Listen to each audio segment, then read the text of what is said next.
চালানি মাছের থেকে জ্যান্ত মাছের চাহিদা ক্রমাগত বাড়ছে ক্রেতাদের মধ্যে। ক্রেতাদের মন পেতে জ্যান্ত মাছ বিক্রির জন্যে অ্যাকুয়ারিয়ামে ব্যবহৃত অক্সিজেন যন্ত্র নিয়ে মাছ বিক্রিতে নামল এক মাছ বিক্রেতা। হ্যাঁ, এমনই ছবি দেখা গেল দেগঙ্গার বেড়াচাপার নিত্যবাজারে, বেড়াচাপা হারুয়া রোডের পাশেই। সাধারণত অ্যালুমিনিয়ামের হাঁড়ি বা ট্রের ওপরে জল ভরে জ্যান্ত মাছ বিক্রি করতে সচরাচর সকলেই দেখেন।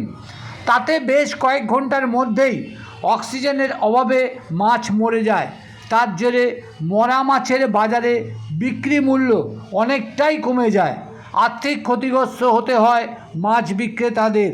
আর্থিক ক্ষতি রুখতে পাশাপাশি ক্রেতাদের জ্যান্ত মাছ হাতে তুলে দিতে অ্যাকুয়ারিয়ামে ব্যবহৃত অক্সিজেন যন্ত্র নিয়ে রাস্তার পাশে মাছ বিক্রি করতে দেখা গেল আলাউদ্দিন গাজী নামে এক মাছ বিক্রেতাকে।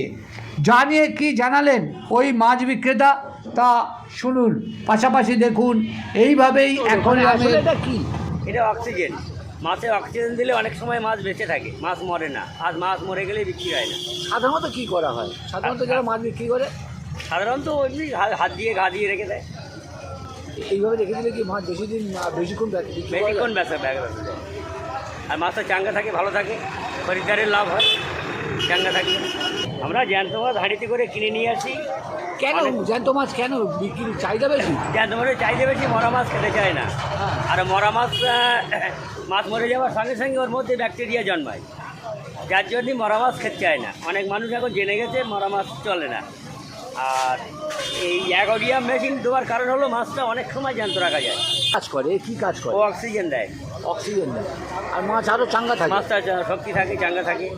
এতে কি আপনার লাভ হচ্ছে? কারেন্ট পুড়িয়ে? হ্যাঁ, লাভ হচ্ছে। মাছ তাড়াতাড়ি বেশি বিক্রি হয়, সেলটা বেশি হয়।